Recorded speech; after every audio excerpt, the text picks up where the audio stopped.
मंत्रिमंडल ने मुख्यमंत्री डॉक्टर मोहन यादव जी को बहुत धन्यवाद भी ज्ञापित करा कि प्रमोशन मध्य प्रदेश में जो 10-12 सालों से प्रमोशन रुके हुए थे सरकारी अधिकारी व कर्मचारियों के, उसके अंदर प्रमोशन का कार्य जो प्रारंभ हुआ है और उस कार्य के लिए उन्हें धन्यवाद ज्ञापित किया गया। जैसे पुराने लंबित मामले जो लगातार हमारे कार्य के ऊपर, गुणवत्ता के ऊपर लगातार उसकी समस्या आ रही थी, एक बहुत बड़ा कार्य मध्य प्रदेश की कार्यपालिका के लिए हुआ है।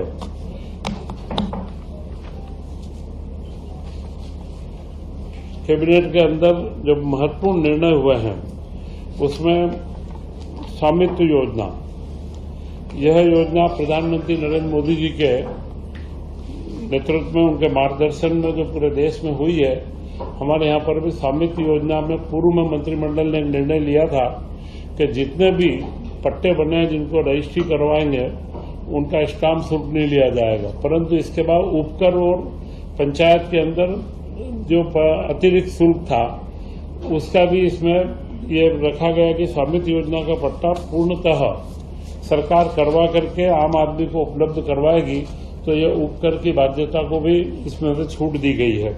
इसमें करीब 48 लाख निजी स्तर के 68 लाख से अधिक अधिकार अभिलेखों का निर्माण है। तो ये जो निजी दिए जाएंगे इनमें कोई उपकर भी व अतिरिक्त शुल्क पंचायती क्षेत्र में नहीं लिया जाएगा।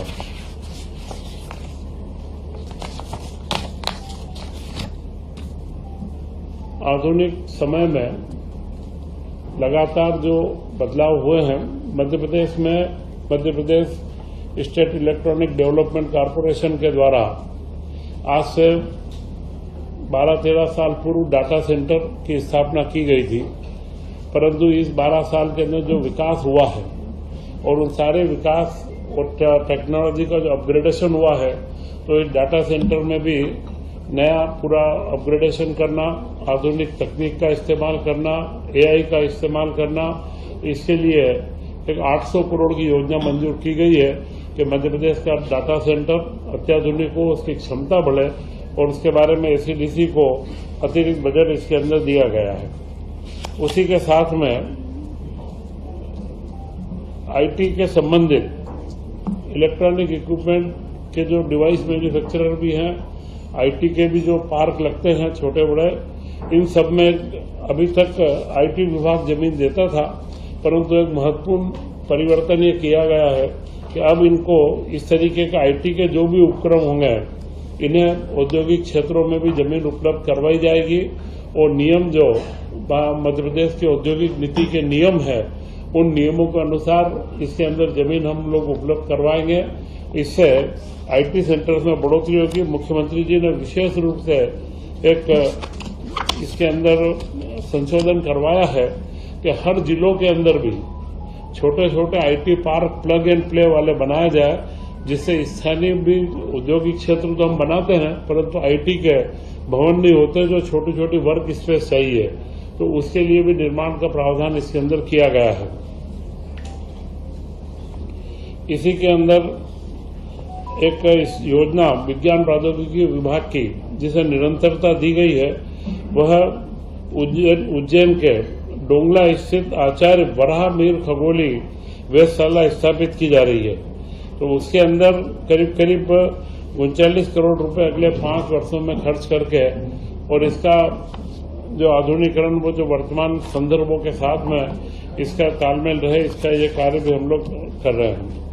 उज्जैन में कहाँ पर? डोंगला, उज्जैन के पास में डोंगला जो कर्क रेखा का मध्य पॉइंट है, वहाँ डोंगला में अभी वेधशाला बनी हुई है, उसका अपग्रेडेशन और जो आधुनिक तकनीक से करना है, इसको 5 साल की निरंतरता दी। नगरीय विभाग को एक पर्यावरण से संबंधित नई योजना बनाई जा रही है। वह योजना है नमो हरित नगर योजना, जो हर नगर के अंदर नगर वन बनाने हैं पर्यावरण संतुलन के लिए।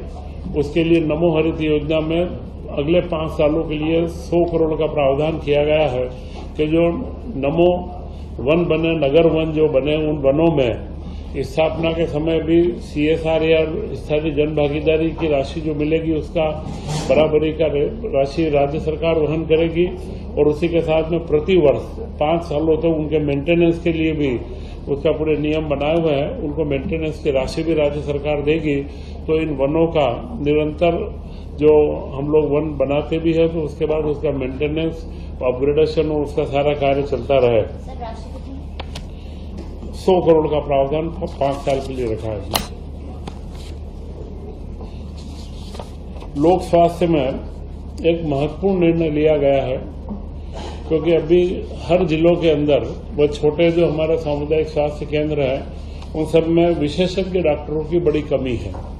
विशेषज्ञ डॉक्टर मिलते नहीं और करीब करीब लोक सेवा आयोग से और PSC से जो हम एग्जामिनेशन भी करवा रहे हैं तो जो टर्न आउट रेशो है, एग्जाम तो काफी लोग देते हैं परंतु जब उनका अपॉइंटमेंट होता है तो 34-35% के आसपास ही विशेषज्ञ डॉक्टर ज्वाइन करते हैं।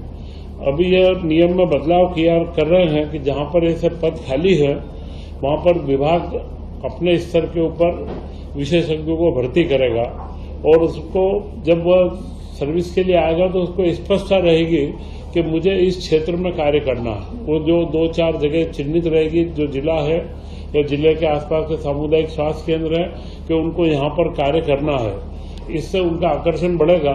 परंतु यह सिर्फ 3 साल के लिए रहेगी। अगर वो ज्वाइन करते हैं तो 3 साल तक उनका ट्रांसफर नहीं किया जाएगा। इसके बाद वो सामान्य सरकारी जो नियम है उसके अनुसार उनको कार्य दिया जाएगा। तो विशेषज्ञों की कमी को पूर्ति करने के लिए यह एक महत्वपूर्ण नया प्रयोग किया गया है जो 1 साल तक चलेगा।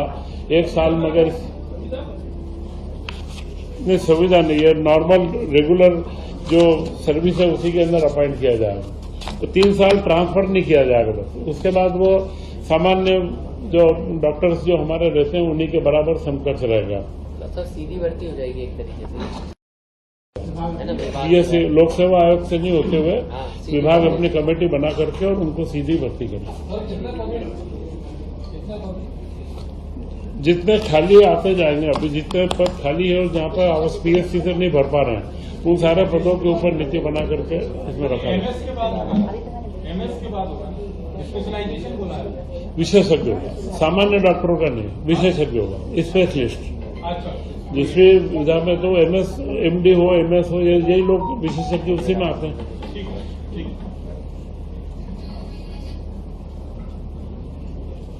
मध्य प्रदेश सरकार इस स्कूटी योजना चलाती है। जो प्रथम श्रेणी में जो बच्चे आते हैं उनको मोटराइज स्कूटी का चयन में 90,000 रुपये और ई स्कूटी पर 1,20,000 देती है। उस योजना को अगले 5 वर्षों के लिए निरंतरता दी गई है और इसके माध्यम से करीब करीब 23,000 छात्रों को लाभान्वित अभी किया जा रहा है।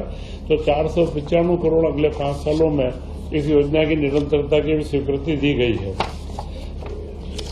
स्कूटी योजना, ई स्कूटी जो फर्स्ट क्लास बच्चे आते हैं राशि 90,000 मोटराइज की और ई स्कूटी के 1,20,000, अभी जो 5 सालों के 495 करोड़।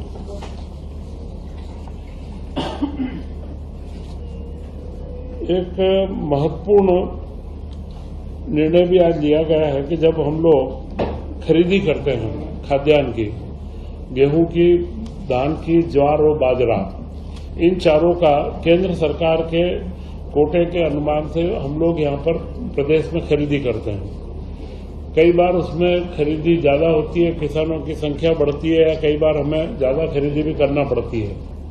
तो जो ज्यादा खरीदी होती है अभी तक उसके निस्तारण की या मतलब जो राशि केंद्र उस अनाज को नहीं लेता है वह मध्य प्रदेश सरकार के पास रहता है और लंबे समय तक रहने से उसके कई मुद्दे निकल के आते हैं। उनका भंडारण का खर्च है, उनको निस्तारण कैसे करना। तो अब कैबिनेट ने आज निर्णय लिया है कि इनका निस्तारण की नीति रहेगी कि तत्काल जैसे ही हमारी खरीदी पूर्ण होती है इसके बाद में केंद्र सरकार जितने आवंटन वो लेंगे, इसके बाद बचे हुए धान का या गेहूं का, ज्वार बाजरे का निस्तारण ई ऑक्शन के माध्यम से एक समिति रहेगी राज्य स्तरीय। वह समिति उसका मात्रा का निर्धारण करेगी और उसका मिनिमम टेरिफ क्या रेट पर बेचना है वो निश्चित करके हम लोग तत्काल उसका निस्तारण करेंगे। तो लंबे समय तक भंडारण करना, उसका बढ़ा देना और जो कई समस्याएं लंबे भंडारण की आती है उन सबको दूर करने के लिए अब उसके निस्तारण की नीति भी हमने आज इस कैबिनेट के अंदर डिसाइड किया है। तो यह जो हमारे विकास के कार्य हैं मुख्यमंत्री डॉक्टर मोहन यादव जी के नेतृत्व में मध्य प्रदेश लगातार नई ऊंचाइयों को प्राप्त कर रहा है और इसी के तहत कैबिनेट के अंदर भी हम विभिन्न विषयों को ला करके और नियमित रूप से एक गतिशील मध्य प्रदेश की ओर आगे बढ़ रहे हैं। जय हिंद।